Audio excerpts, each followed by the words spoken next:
Hey there, this is Michelle. I just wanted to share some thoughts I had today. I don't think this video will be very long, mostly because I have to get going and go do my job.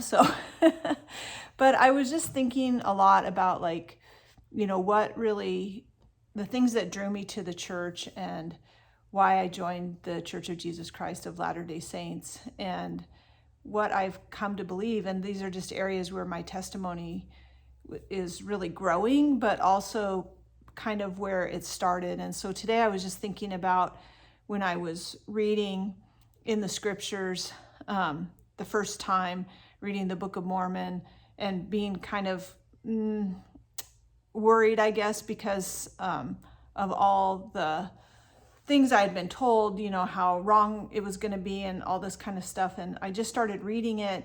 And what I found, what stood out to me at first, was just how much it testified of Jesus Christ. And the things that it said about Jesus Christ fell in line with other scriptures that I knew from the Bible, and just how it wasn't contradicting. It was a different history, but and so that was confusing because there were new names to learn and stuff. But I wasn't finding an evil in it, and I wasn't seeing anything that was contradicting the scriptures. It was just as it says it is, another testament of Jesus Christ, and it's very clear, that it's testifying of Jesus Christ. There's no hidden meanings in it. It's right there, and I was reading it every day just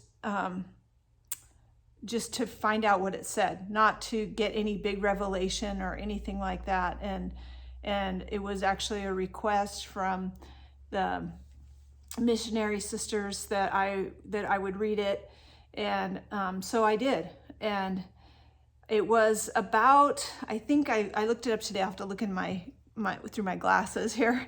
But I got to the first book and I was about 13 chapters in, and these chapters were pretty long. So I felt like I had been reading for a long time. And I came to this chapter that talked about the nations of the Gentiles and this formation of a great church, and that it was abominable, and just the things that it did, that it says that it, slayed the saints of God and binded them down and put yokes upon them and took them into captivity. And it talks about, that in that great church, that there was gold and silver and silks and scarlets and all these manners of fine and glorious things. But there was, and that also praised for the world, and that they had destroyed the saints of God, and that, I just was reading this, and before I was even really knew what was happening, I was just weeping. And it became really clear. This is what I feel like God spoke to my heart about it, because I had spent so many years just trying to find a church home and trying to feel that I just had a place in a church. And I had a lot of good Christian friends, so it wasn't like I was looking at it and saying, yeah, it's an abomination, or it's the church of the devil. This scripture says that. But I just saw it. I saw what I had experienced. It wasn't something that I read about and could say, yeah, that's true. That's what this is. It was more something that I felt like when I read this passage in 1 Nephi 13, that it explained the experiences that I had actually had for probably the last 30 years. I mean, maybe even longer. I don't know. It was early on when I was a young adult and my children were very young. I was a part of a group of people that we just met in each other's homes, and we had fellowship almost every night. And we talked about the church system and how it just seemed like God couldn't really be a part of that. And when I read this, and then when I started attending church, at my local ward, I was just amazed at the way things were done that lined up with scripture, and the founding of this church on the apostles and prophets, and the belief that we can have continuing revelation, and that there is a living prophet on the earth today. And just seeing how, to me, what's happened in God opening my eyes and allowing me to experience this chapter in the way that I did, I've read it since, and it's never quite hit me quite the same way, but I will tell you, it was so powerful. Just as the experiences that I had, and it wasn't that they were all bad experiences. It was just that longing in my heart for something that was real and true, and kind of believing that we weren't ever going to find that, because the church is made up of people, and people make mistakes, and so it's just the way it is. And that's why we have 47,000 different denominations and to choose from in the evangelical type Christianity that is so confusing. And I think also this came to me at a time when a few of my friends at that time that were like so alarmed that I was looking at Mormonism, dabbling, as they said, in Mormonism, were also the same people that for years we talked about how we didn't have, we couldn't find a church where we really felt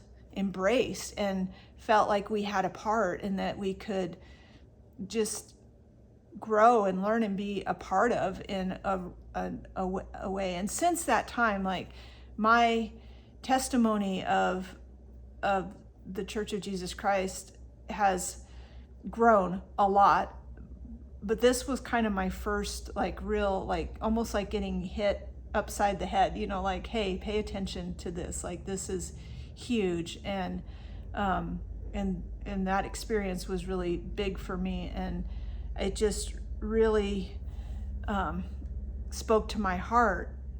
And I felt like, well, I will always search for truth, and I will always be growing in truth. I felt like I had come home, I guess, and found people that were living out the truth of the gospel and believed in the fullness of the gospel in very similar ways that I had believed for a long time, and I had not found that. So for me, it was like the things that I have believed for all these years and carried with me and looked and not found churches, that have been founded in that way, on the prophets and the apostles, and looked for churches that were, the things that churches do. It's like, where is that in the scriptures? Where are you getting this direction from?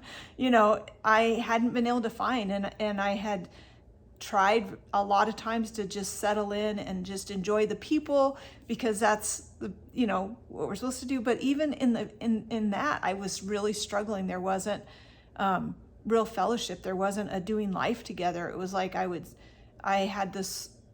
just had a lot more going on inside of me than the people that I was sitting by even asked about or wanted to know about. And it didn't work. It wasn't working for me. It didn't feel like it was right. And it wasn't working for these friends of mine that have been so worried about things, and so it's been interesting, because I feel like, I would have never have thought that any kind of organized religion was going to speak to my heart in the way that this has, but it really, for me, it's made a lot of things that I believed make sense, and the things that I haven't been sure about, it's been amazing, the answers that have come to me in my questioning of it and in my wondering about it. And so I'm hoping to have some more videos about some of those things, like about the temple and about baptisms and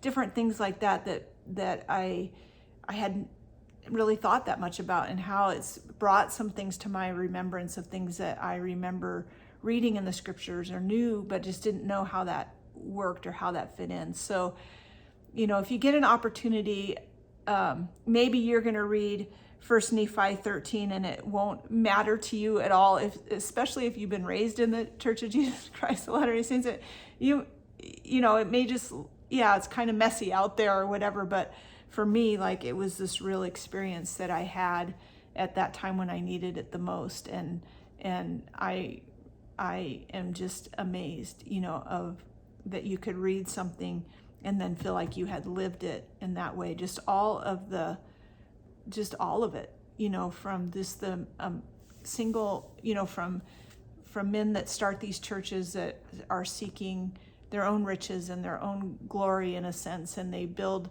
kind of these temples to themselves, and these places that have money, these pastors that get this money to preach the word, and yet the people in the congregation may be, very needy, and there's no unity of the people, even if there's some unity of the people that are in charge.